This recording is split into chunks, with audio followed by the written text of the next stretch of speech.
technically, despite having the most wins in both the AL and all of Major League Baseball, 52 of them for New York, no longer the best winning percentage. You expect your front offices to hit that gas pedal when it comes time to get a better team on the field post All-Star break, because the one thing that you know from the Yankees and the Orioles is what, Ben?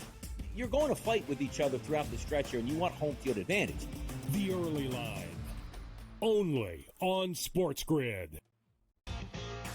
You know, this guy is the mad scientist. I mean, he's all about green density. So in my mind, I feel like he's going to have the green speeds dialed in, and the angles he needs to land them and all that sort of stuff. I feel like he's going to be a good spot and playing the course well. And he's going to be hitting less club into a lot of these par threes too. So I just, we're talking about using a live guy. I love Bryson this week. I'm riding with Bryson. Only on SportsGrid. This new sports integrity partnership, Genius Sports, is involved in this. More protection. They said that's going to allow them to beef up their protection and add more integrity monitoring tools to essentially catch bad behavior before it happens. This comes, obviously, after a just ton of scandals we've had across sports betting lately, whether it's the MLB umpire, Pat Hobert. Newswire, only on SportsGrid. Despite me being a Yankee fan, I think Joe would deserve the label as Aaron Judge's biggest fan, not through any bias, but just through the amount of money that he's made anybody who's been betting on him. I just had him for that home run, and I'm going to go back to it today. That home run coming in at plus 230. Max Fried here, while he has been strong, this is Aaron Judge. Game time decisions, only on SportsGrid.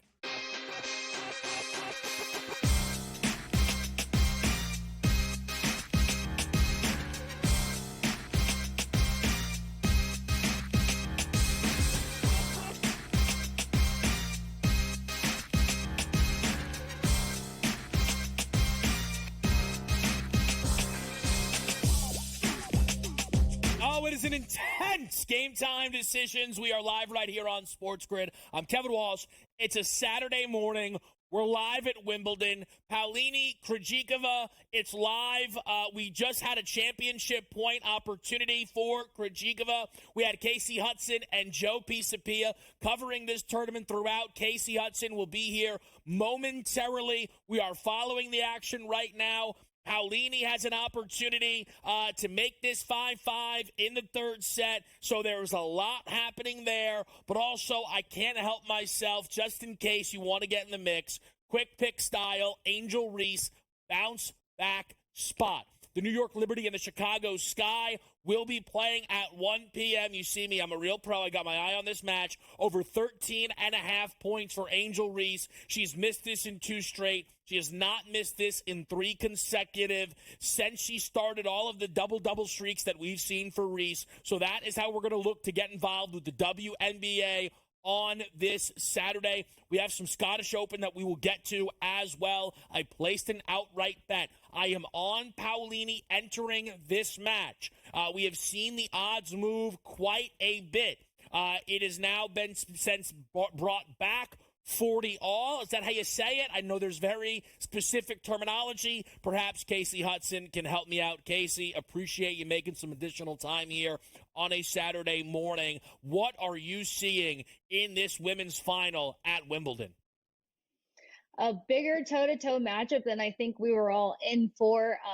A lot of things were swinging in favor of Paulini to probably take this one. According to Wimbledon statistics, she was heavily favored by 69%, but Krejcikova is somebody who has more experience in the title games aspect of things, not to mention that she's a former number 2 player who's had to weather a lot of injuries. So we've seen the experience in a sense, and something that plays huge into Wimbledon is having those big serves, being able to be efficient and consistent in serving, which Krejcikova has done. That's where she's picked up a lot of her points, is off of those first serves. But Paulini, she's everywhere, and she just keeps readjusting her game, and she comes in with a powerful forehand, and she's showing up in the service column. So we'll see how this one continues to power through, because that championship point that you mentioned was on the line and unable to convert for Krejcikova. Yeah, and one thing that, did jump out, you mentioned kind of through some of the statistics, Paulini the favorite, but from the odds, Krejcikova was priced as the favorite entering this match, bouncing between minus 135, minus 140 range here. But the books have been on the shift. I've seen moments where Paolini's been the favorite. I'm sure you did as well on this morning's in-game live. We have another championship point, and we will, again, continue to follow this action. We'll make sure that we let you know if that's exactly what we see here. But, Casey, did you have any action entering into this women's final here today? Oh, yes. A couple things. I was on the Paolini train for sure. As much as everyone discusses the serve and how that's going to be impactful, which we are seeing that, it's still anybody's game at this point, kind of. It's the fact that Paolini can kind of change her delivery. She could either, rely on her return game, or she could rely on her service game, and it takes her a minute to get her service game going. So I wasn't completely counting it out. It looks like we have a champion, I think. Mm-hmm. If I'm not wrong. Yes, we do.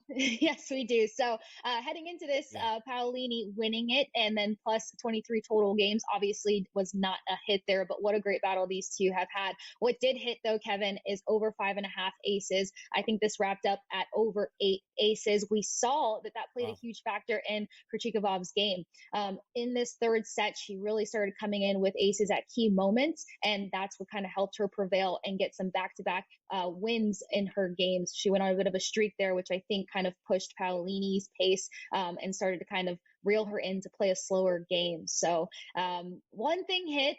I also had Krejcikova for the second set, but that was Paolini's just completely command there. But a point per game in that first set, I believe, was a hit also because Krejcikova was serving her mind out, and she was so consistent and so strong. And that's why she's running around right now saying her hellos and her cheers and getting ready to lift a cup for the first time. We're going to see a new name on the board. Yeah, and to the point there, Casey, the pre-tournament odds, this was not even remotely close to the final that was anticipated here. But Krejcikova gets the job done as the favorite heading into the final. And you see those pre-tournament odds, and I'll tell you, the men's final, it looks much, much different because Alcaraz and Novak Djokovic will meet once again here. And these were options 2 and 3 heading into this tournament. Sinner was the favorite heading into the men's portion of Wimbledon. But instead, we have the two biggest names in this sport right now meeting with Alcaraz as the favorite here.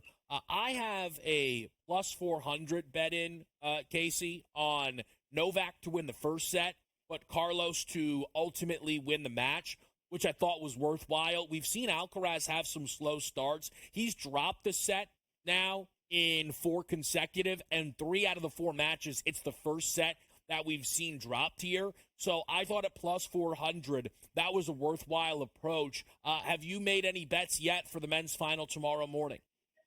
Yes. Well, I'm right there with you on Joker taking the first set and Alcaraz probably coming out right on this one because, as you mentioned, the slow starts, it's taking Alcaraz a minute to kind of feel out his serving style. He's very much known for his kick serve and the power and consistency behind it. But sometimes you got to get a little versatile in your serve and change things up. And when you're going against a guy like Joker, who's going to give you a lot to handle, I can see him kind of commanding that first set being Joker, and then Alcaraz kind of rearranging his game because down the stretch, Joker's going to have to be able to adjust and manage Alcaraz's backhand. And it doesn't just come in very powerful. It forces his opponents to play a very deep game. And when you're trying to spot the line and manage your body at the same time, it's going to put you in a bit of a dizzy position. So I love that one. Another one that I have actually is Alcaraz to take the second set outright.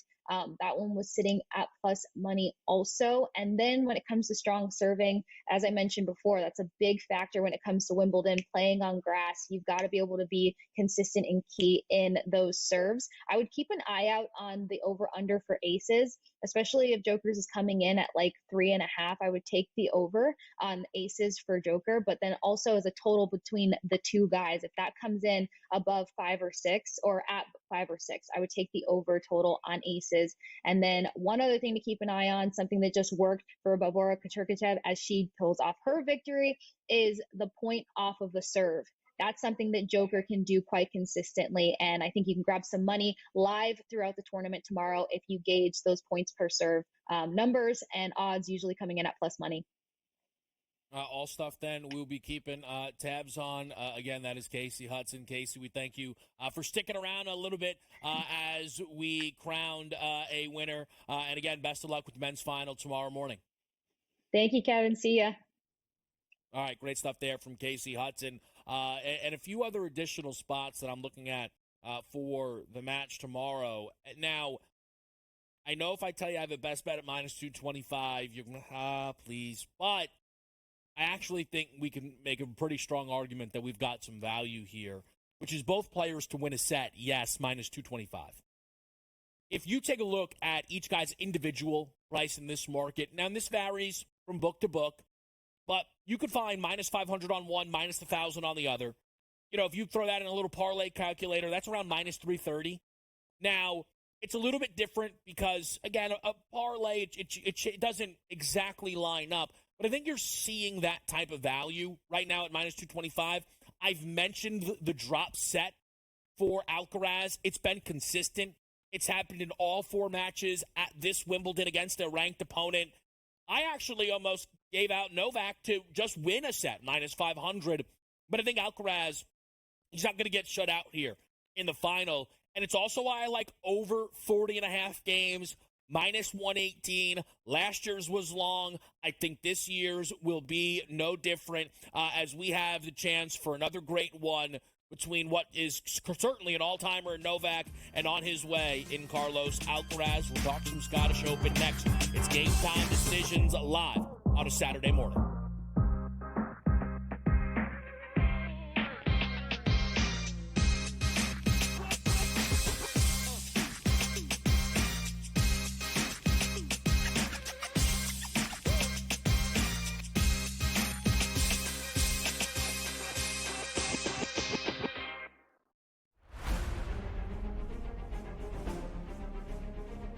One of the many exciting things about joining Live was being able to come here and play in front of a Spanish crowd, especially in a level of event and level of competition that I hadn't really yet enjoyed. Right, been able to play events in Spain. You're in the beautiful Valderrama, which some say is the European Augusta.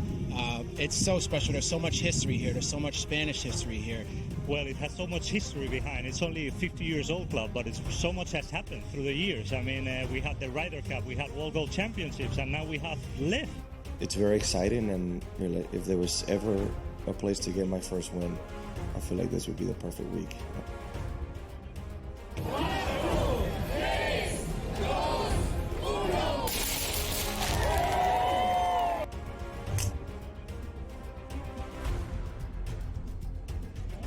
feel like when this wind in this golf course is so difficult that it's equally stressful no matter when or where you're playing it. But it was fun. It's always fun to be back home and be with the home crowd. It's always a joy to have this many people supporting me all day. It's so much fun.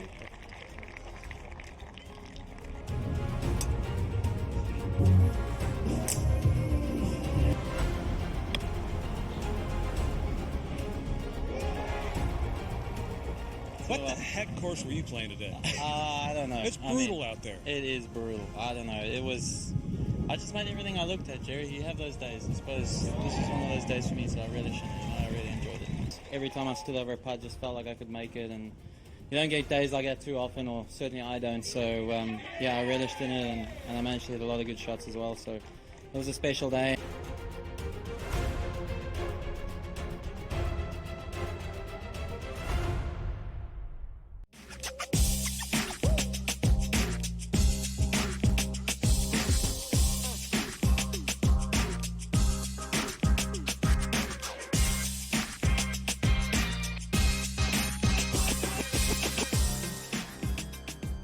Back right here, it's Game Time Decisions. We are on SportsGrid. And, man, we've got plenty to get to on the Major League Baseball side. We do. And not just wagers, but some big stuff happening yesterday with some key pitchers. We'll get to that. Let's just start, though, with the Scottish Open here because that's where we have some action involved. Let's take a look at the odds before round 3 started. Now, I am sure plenty of you yesterday, throughout the day, were able to get some action in kind of through the midway point here at the Scottish Open, which did see Ludwig Oigbear as the favorite at around plus 180. Rory and Colin Morikawa right there in the mix. You see Sung Jae Im up there as well. The state of things, though, heading into this round had Ludwig at the top with two guys in Antoine Rosner and Matteo Manassero knocking on the door, right? And that led to a really interesting situation. It was those three and then Sung Jae Im were the only who had a double-digit score heading into round number 3. Ludwig, obviously fantastic. We know that, rightfully booked as the favorite.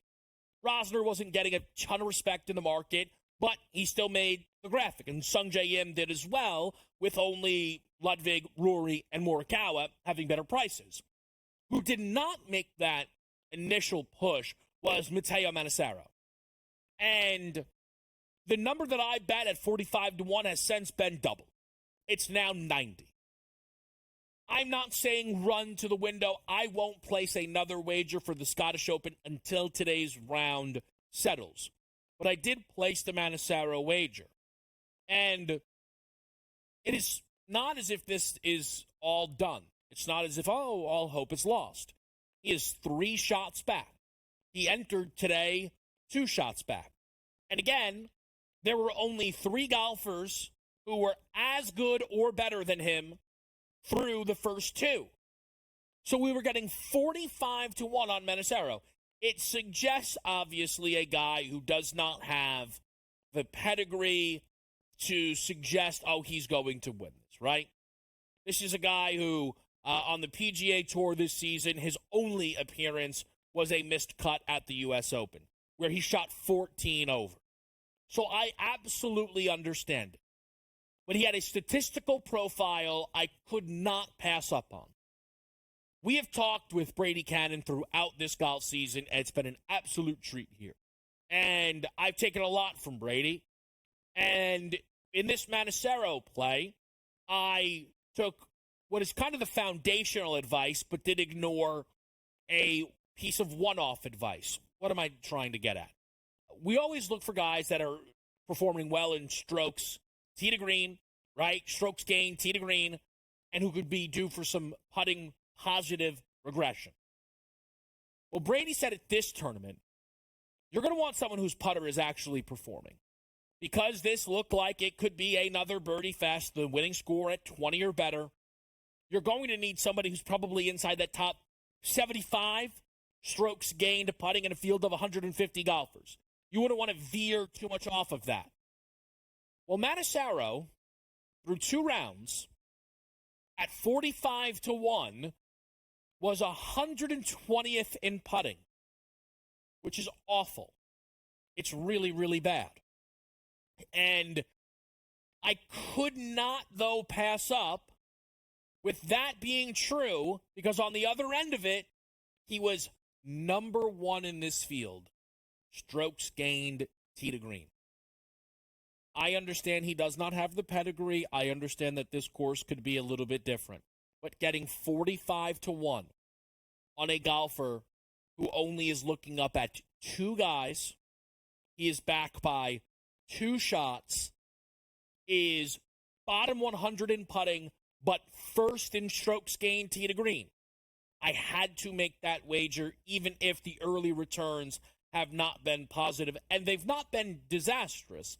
It's just that through 3 holes, he has gone par, par, par, which for this course, and again, for a non-pedigree guy, that's going to leave a bit to be desired.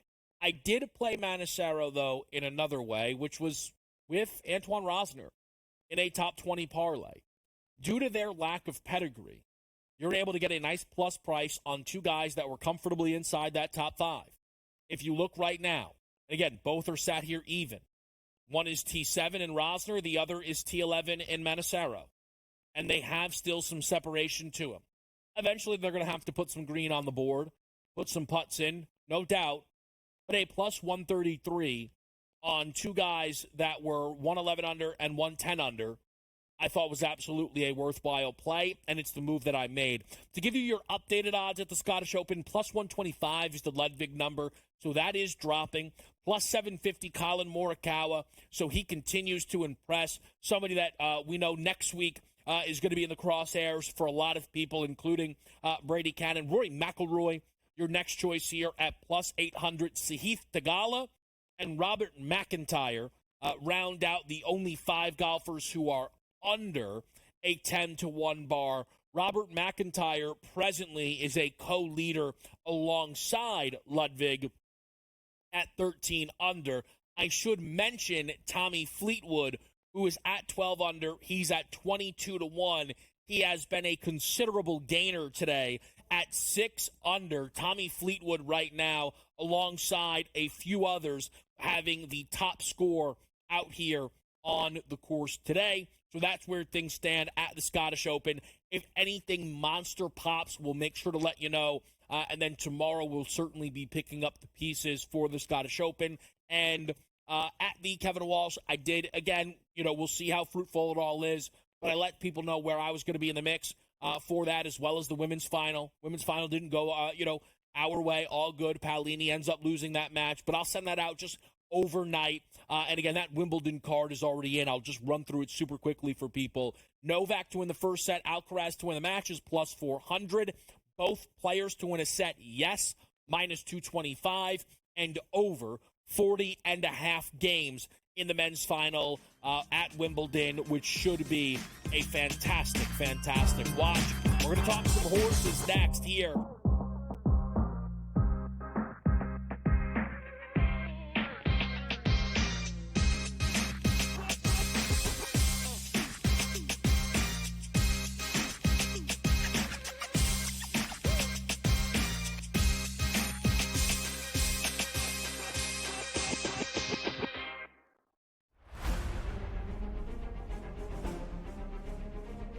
One of the many exciting things about joining Live was being able to come here and play in front of a Spanish crowd, especially on a level of event and level of competition that I hadn't really yet enjoyed. Right, I've been able to play events in Spain. Here in the beautiful Valderrama, which some say is the European Augusta. It's so special. There's so much history here. There's so much Spanish history here. Well, it has so much history behind. It's only a 50 years old club, but so much has happened through the years. I mean, we had the Ryder Cup, we had World Gold Championships, and now we have Live. It's very exciting, and if there was ever a place to get my first win, I feel like this would be the perfect week.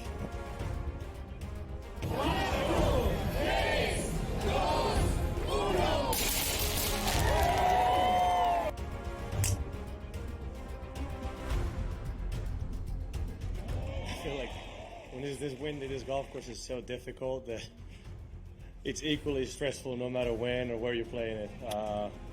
But it was fun. It's always fun to be back home and be with the home crowd. It's always a joy to have this many people supporting me all day. It's so much fun.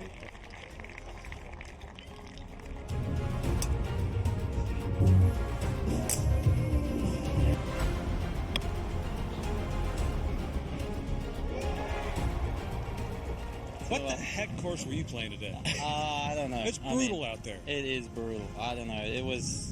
I just made everything I looked at, Jerry. You have those days. I suppose this was one of those days for me, so I relish it. I really enjoyed it. Every time I stood over a putt, just felt like I could make it, and you don't get days like that too often, or certainly I don't. So, I relished in it, and I managed to hit a lot of good shots as well. So it was a special day.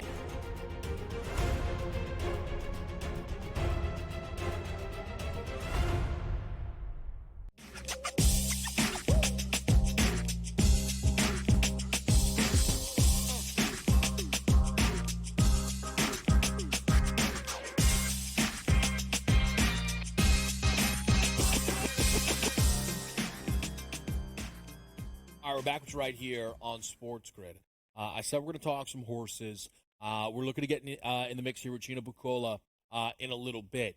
Here's the secret thing, though. If he doesn't show up, it's because I cut his power. I needed more time to talk. Paul Skeens, have you seen this NL Cy Young price? Have you seen this NL Cy Young price? It's very funny.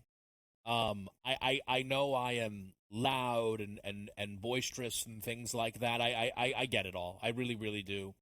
But sometimes when you are super right, you can kind of double down and shove it in people's face. But other times, you kind of just get blown away. And the Paul Skeen stuff has been wild to watch. But here's the thing. I'm very honest with the Skeen stuff. When the 200-1 bet was placed, I said he's not going to win it. He's not going to win it. And he's continuously been much better than I thought he was going to be. What I am referring to is a conversation we had earlier this week with our very own Craig Mish. And interestingly enough, in the conversation, Craig disagreed with me that Skeens had a chance to win Cy Young because my opinion had changed. Skeens clearly now has an opportunity to win this award. But Craig said something that, despite him feeling that Skeens could not win, to me was important, which was Skeens should start the game. Well, Paul Skeens is starting the game. And Paul Skeens, since being announced the starter, saw his price to win Cy Young drop another $2. He is now plus 460. This is a guy who pitched on Tuesday or Thursday. Oh, it all blends together at this point. I got to be honest with you. It really, Thursday, pitched on Thursday, entered that start 50-1, and they just chopped the 0 off. I mean, this has just been remarkable to watch. He's now down to plus 460. Not the only important pitcher news. We'll get to that in a bit. But let's talk to Gino Buccola, who is here to talk some horses. Gino, great to have you on a Saturday where I know it'll be busy on Saratoga.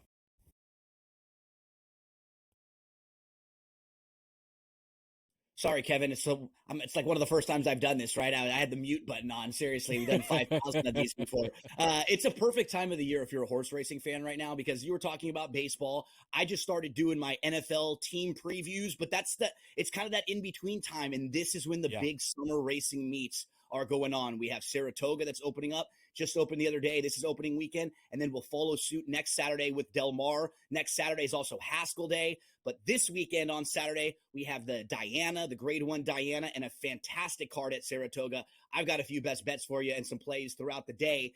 And the big race of today is the Diana. So that's the Grade 1 Diana. That's going to be the feature race. That's going to go as race number 10.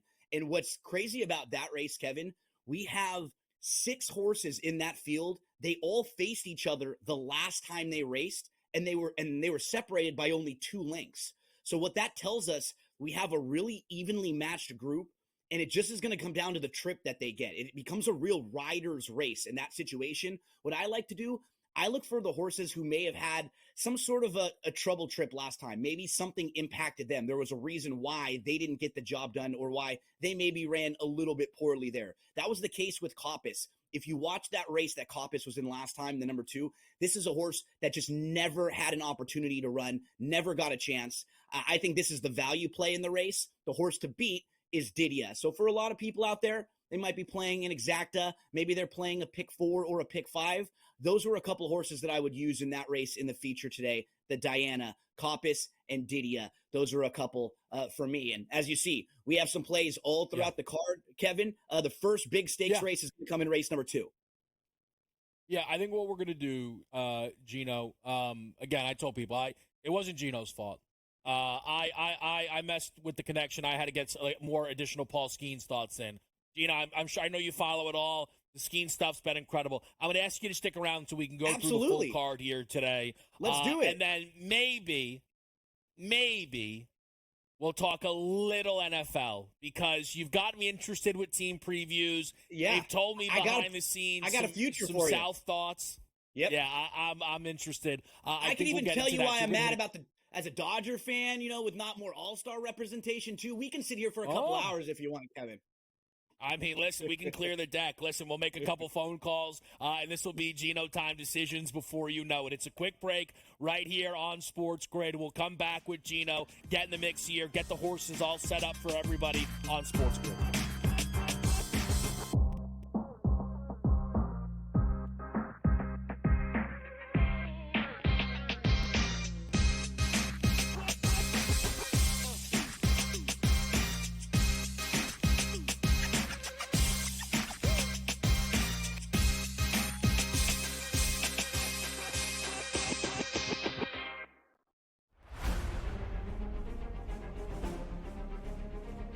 one of the many exciting things about joining Live was being able to come here and play in front of a Spanish crowd, especially on a level of event and level of competition that I hadn't really yet enjoyed. Right, been able to play events in Spain. You're in the beautiful Valderrama, which some say is the European Augusta.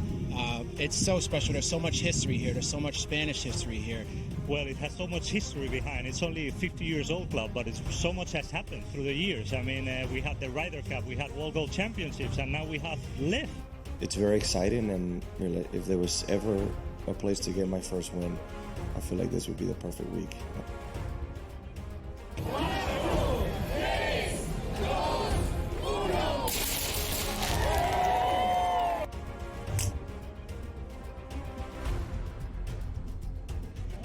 feel like when this wind in this golf course is so difficult that it's equally stressful no matter when or where you're playing it. But it was fun. It's always fun to be back home and be with the home crowd. It's always a joy to have this many people supporting me all day. It's so much fun.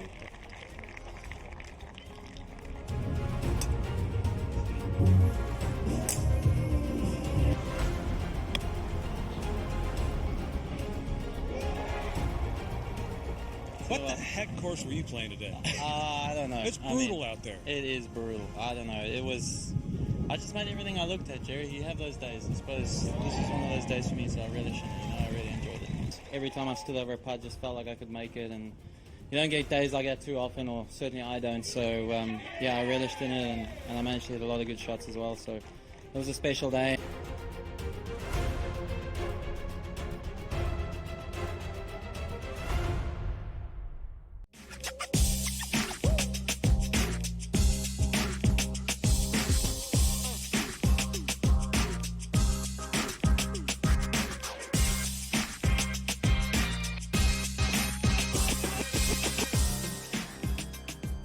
Game time decisions. We're live on SportsGrid in what some people like to call the dog days of summer. I reject that. There's never a bad time to be a sports fan. It doesn't exist. And if you're like, man, but I don't feel like betting this baseball card today. I don't know. All right, well, how about this? Let's get involved with the horses then. And Gino's going to help us do that. Gino Picola with us here still on game time decisions. Gino, take us through the card. What are you locking in today? I see you got a couple of wagers. We'll rock through these races here. Where are you seeing value?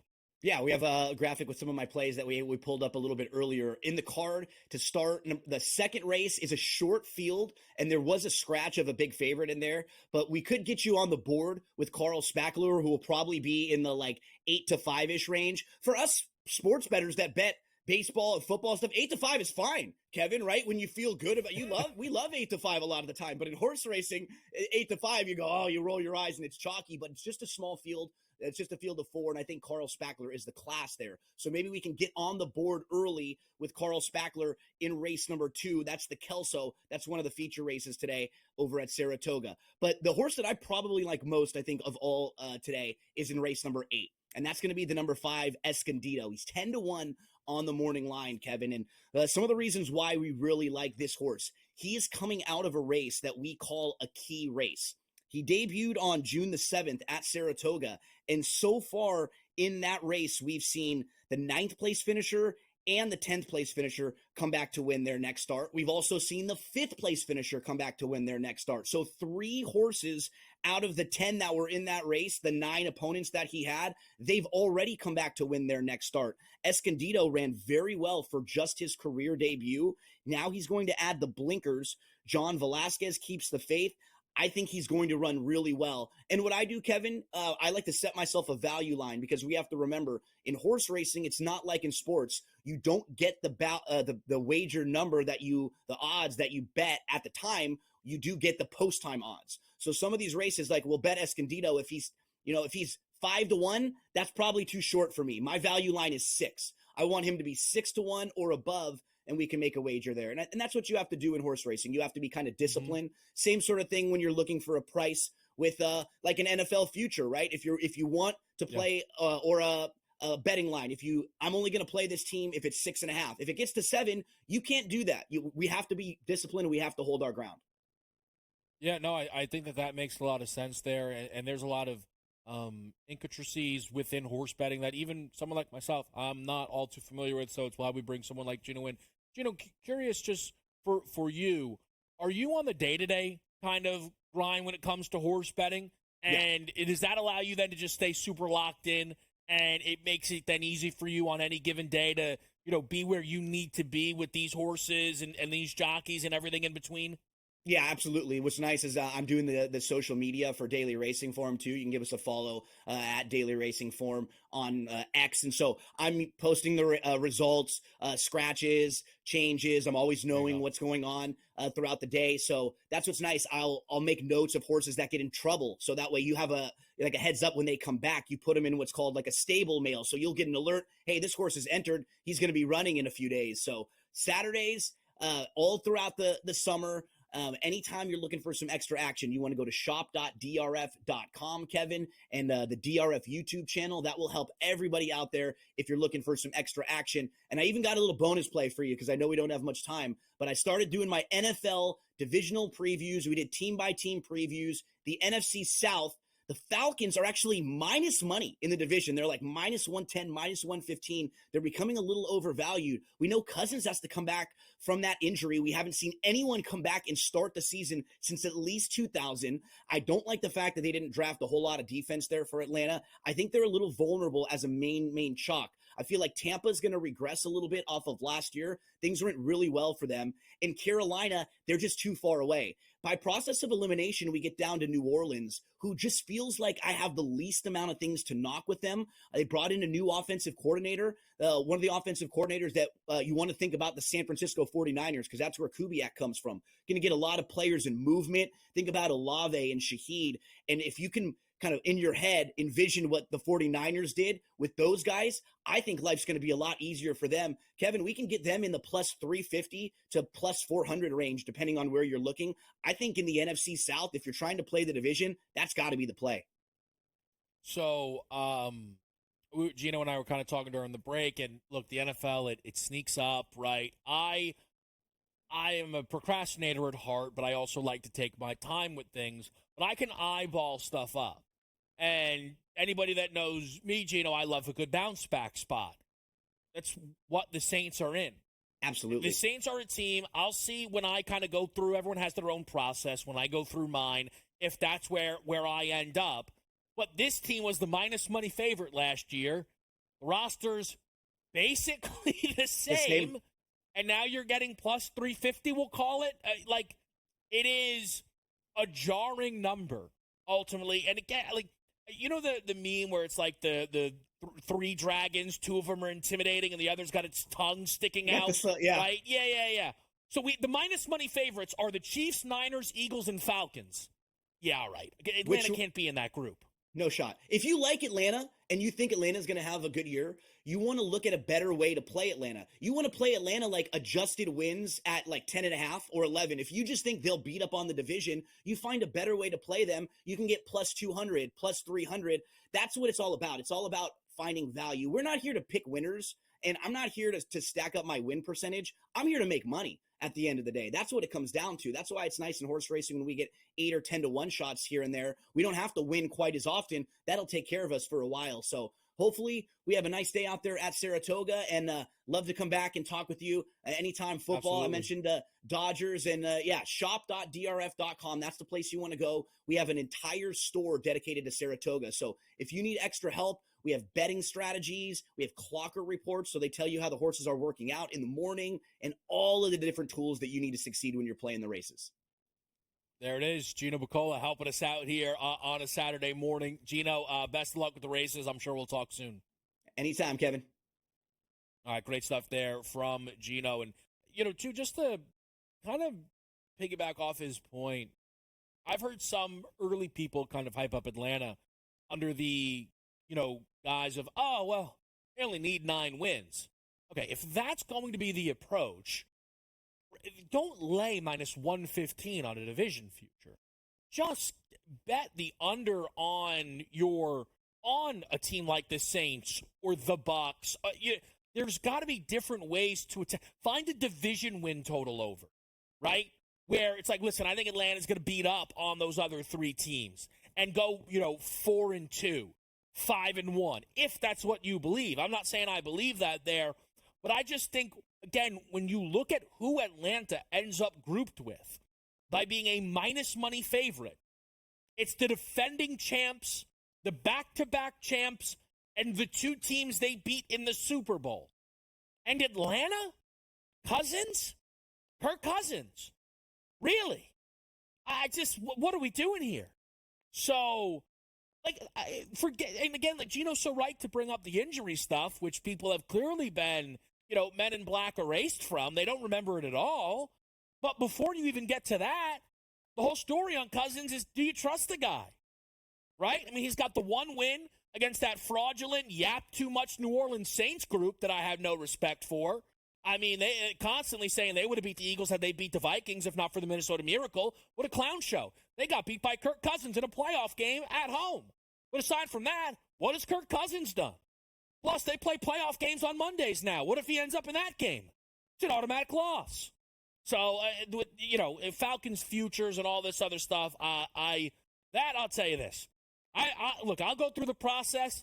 If I come back here and tell you I like Atlanta, something's gone wrong. I've been hacked. The computer's been hacked. Something has gone awry with that process. We're taking a break here. We're coming back. Can we talk some Summer League? Can we talk some pop-out performances? I think we'll do that next right here on Game Time Decisions.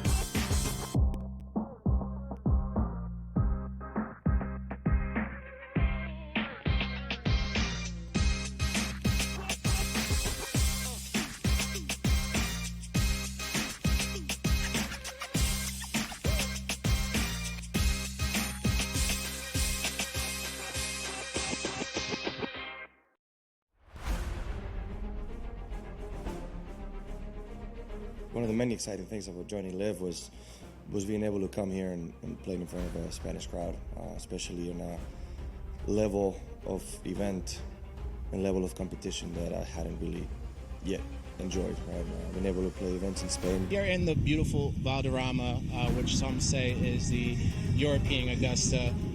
It's so special. There's so much history here. There's so much Spanish history here. Well, it has so much history behind. It's only a 50 years old club, but so much has happened through the years. I mean, we had the Ryder Cup, we had World Gold Championships, and now we have Liv. It's very exciting, and really, if there was ever a place to get my first win, I feel like this would be the perfect week.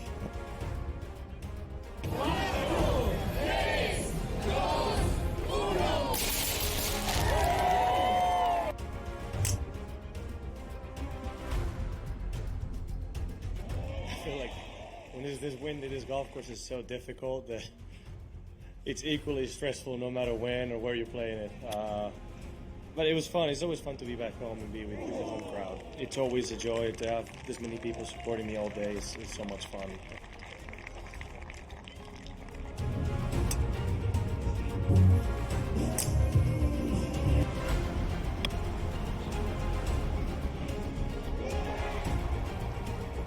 What the heck course were you playing today? I don't know. It's brutal out there. It is brutal. I don't know.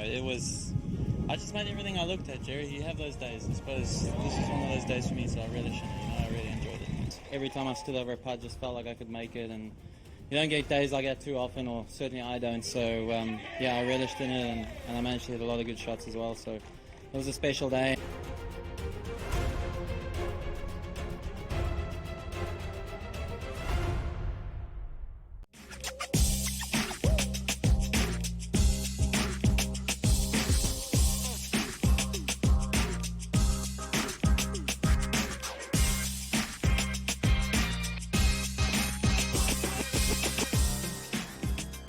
Game Time Decisions live on SportsGrid.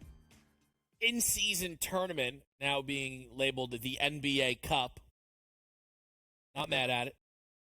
We did get the groups yesterday. We have odds. One of the biggest early proponents that the in-season tournament ruled and rocked, which was obviously the case. It did. I've heard many say, not me, but others, the in-season tournament more impressive than the NBA Finals from last year. If you stack them up side by side, I've heard it. I didn't say it. It's what my ears heard. I don't know. But look, we have odds. We'll get there. Coaches around the corner. We're going to get in the mix. I just want to pick up the pieces from Summer League yesterday. There were a couple of standout items that we were given, including Reed Shepherd, who was fantastic, because Reed Shepherd is fantastic. 23 points, 4 made threes, 5 assists, 4 rebounds, 3 blocks, and a steal, plus 21. So Reed Shepherd is, for a Tier 1, the best player in this class. Again, when people talk about how low they are on this class as a whole, I didn't necessarily agree. It was because I believed in a player like Reed Shepherd being able to make all-star teams. Here's the thing, though, with Reed Shepherd. And when you take that performance, right, and the excitement that comes from that, you kind of then shift it to, okay, wait, should we be getting involved with him for Rookie of the Year? If you look right now, Reed Shepherd, and it all depends where you are, plus 800, plus 900, right? Things are going to move positively off games like this. Things are too crowded in Houston. Fred VanVleet's contract basically is set up in a way where there's no way he's on this Rockets team next year. But also with the way the apron is and all this other stuff, I would expect Fred VanVleet to be on the Rockets at minimum to the deadline, if not all of this season. And if FVV's on the team, I don't think they're going to shift Shepherd to a starter. They didn't shift Damon Thompson to a starter until there was an injury. And here's kind of the thing. If there's an injury in their backcourt, they'll probably go to Damon Thompson before they'd go to Reed Shepherd.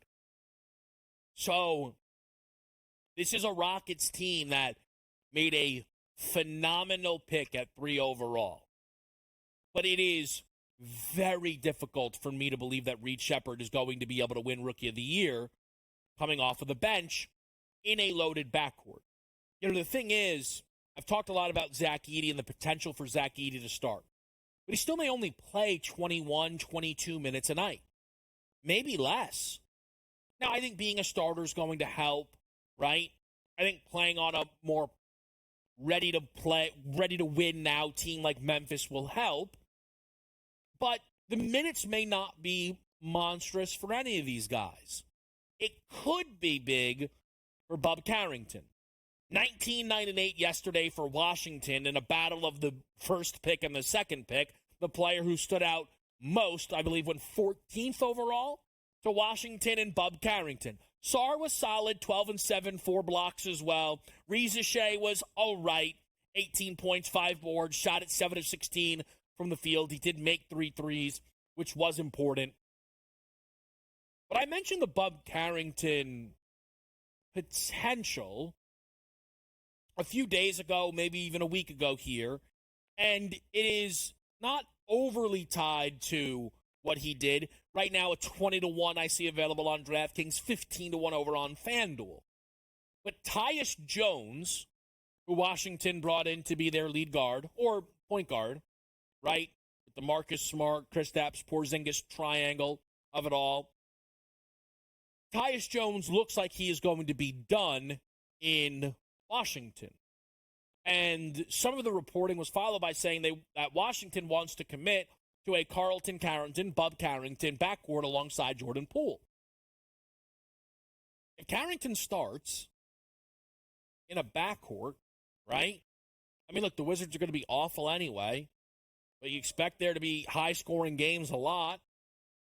It gets interesting. It absolutely does. Again, I think it is the thing that I am going to continue to harp on consistently. Who can be a starter? And there has already been, I think, some rumblings that suggest Bub Carrington could be a starter. Allow me to quickly bring up the Lakers. Firstly, they have looked horrific during Summer League. California, and then here against Houston. This Rockets team is really good. They have not just Reed Shepherd, but also last year's Summer League MVP and Cam Whitmore. There's a lot of juice on that team. The huge positive yesterday for the Lakers, though, is Dalton Knecht finally had himself a game where you go, okay, we got to steal. While people were overly concerned about a slow start for the 55th overall pick, Dalton Knecht was 6 for 25 from the field in the first 2 games out there in California. Yesterday, 9 of 18 from the field, 5 of 11 from 3, 25 points, 6 boards, 4 assists. Much, much better. Much, much better. For Bronny, it was awful. It was awful. Bronny was 3 of 14 from the field, most specifically 0 of 8 from 3. The 8 points is the most he scored in a Summer League game so far. His 10-plus points prop has not been hit at all. I know it was around 2-1. A little bit better, I think, actually, going into this game against the Rockets. He is getting, though, more workload, Bronny, than he was even getting at USC. And I very much believe the idea for the Lakers and the idea for Bronny, who himself said, I think I'm in a slump right now, is to continue to shoot and see if you can find that stroke at any point.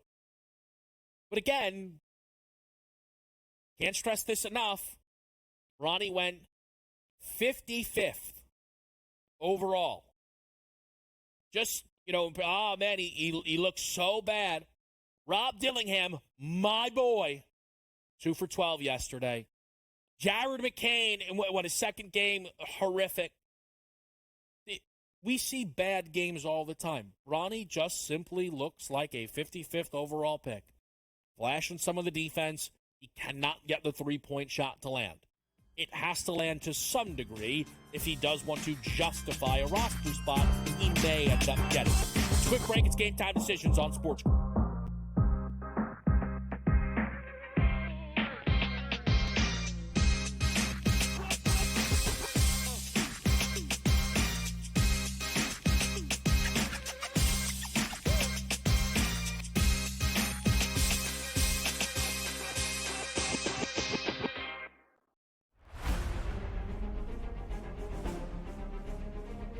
One of the many exciting things about joining Live was being able to come here and play in front of a Spanish crowd, especially on a level of event and level of competition that I hadn't really yet enjoyed. Right, I've been able to play events in Spain. Here in the beautiful Valderrama, which some say is the European Augusta.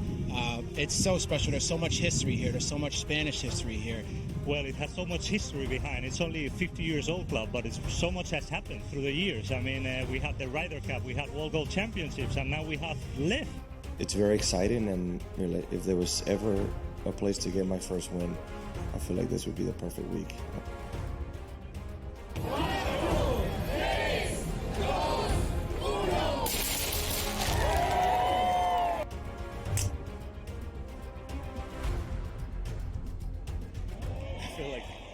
This wind at this golf course is so difficult that it's equally stressful no matter when or where you're playing it. But it was fun. It's always fun to be back home and be with the home crowd. It's always a joy to have this many people supporting me all day. It's so much fun.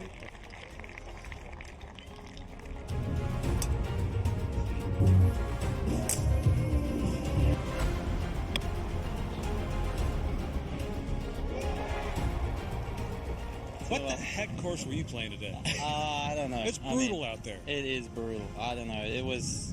I just made everything I looked at, Jerry. You have those days. I suppose this is one of those days for me, so I really shouldn't. I really enjoyed it. Every time I stood over a putt, just felt like I could make it, and you don't get days like that too often, or certainly I don't. So, I relished in it, and I managed to hit a lot of good shots as well. So it was a special day.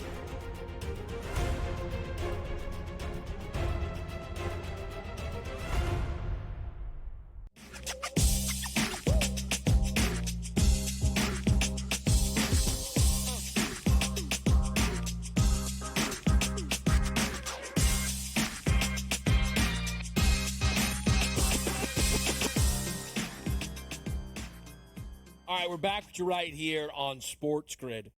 And we got to go over to Major League Baseball. We've got Coach James Young going to be in the mix with us here again, so we'll talk through some of the Summer League games. I placed an outright future, which you can still get involved.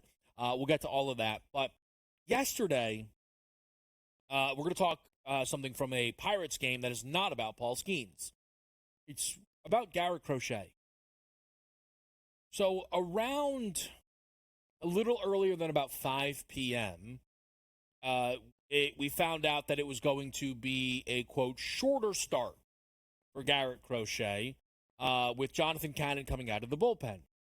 I don't think anybody knew exactly, though, what we were going to see for Garrett Crochet, which was 2 innings of work. 2 perfect innings, 28 pitches, 4 strikeouts. That was it. I know some people yesterday had some Crochet props. Super unfortunate, right? I saw some saying, I can't believe people are complaining. Why didn't you take the free money under? Because people place bets before 5 p.m.? Simple enough answer. Again, some people get high and mighty, and they end up looking just really, really embarrassing. And I wasn't involved in the Crochet stuff, by the way. But it's just very, very bizarre to see that from some people. Nevertheless, the reason for this is seemingly about Crochet, who's now at around 107 pitches, basically being just about double his prior career high from 2001, which was 54 and a third inning pitched. The thing is, and I don't know all of the answers, and I don't think we know all of the answers, right? Is Garrett Crochet being shut down by the White Sox because they believe that at the deadline they can trade him for a king's ransom? Or is Garrett Crochet being shut down by the White Sox because they are concerned about Garrett Crochet? Those are very different things. Crochet is actually the favorite in a market presently, which is the American League Comeback Player of the Year. Minus 120, mind you. If Crochet is going to be shut down, then second choice Jack Flaherty probably should be the favorite. If it's because Garrett Crochet is going to be traded, that also then makes Crochet's status a little bit vulnerable, because it could very well see him land with a National League team. I don't know if this is going to become public knowledge, but the White Sox are going to have to be very forward with any team they get on the phone with, because teams are going to call, right? We know this. Hey, what's it cost for Garrett Crochet? There's going to be a lot of teams that make that phone call. Dodgers, Braves, Phillies might call just because they don't want to see Crochet go to those 2 spots. Yanks might make a call. Baltimore could get the job done tomorrow if they wanted. We know that. Just grab the 7th man in that lineup. He's probably one of the best prospects in baseball history. And then, boom, he's all of a sudden in Chicago, and the Orioles have Garrett Crochet. And they become the second choice to win a World Series. But this is the tricky part. Again, is Garrett Crochet 2 innings, 28 pitches? I understand if you pulled Garrett Crochet at 5 innings or even, 60 pitches, right? Like you could make that work. But Garrett Crochet this season has been around over 100 pitches a few times, has been over 90 pitches a ton. His last outing, he only went 4 innings, but he threw 93 pitches. It was just an instance where he didn't have a great command that day. 3 walks, the 5 strikeouts. It ultimately just led to a high pitch count. I don't know how many people are hyper-focusing on it. I think a lot of people yesterday were just really confused and surprised. But there's a very real world where I think the top name that people are circling for the deadline might be a non-factor in Garrett Crochet. It's really, really interesting. You guys know me and the baseball board. We're going to, certainly let a couple of things develop here. Some early things that have kind of caught my attention right now. It's actually the Yankees. We did a big series preview with that game that series on Thursday here on the show. And some of the conversations that we had, the numbers are not lining up. Cole was shorter yesterday than I thought, and now Grayson Rodriguez is stronger than I had anticipated. I think there could be some juice there. Seth Lugo's a dog. Guardian's a little bit interesting. Braves a dog as well. We'll get there, but Coach JY is up next here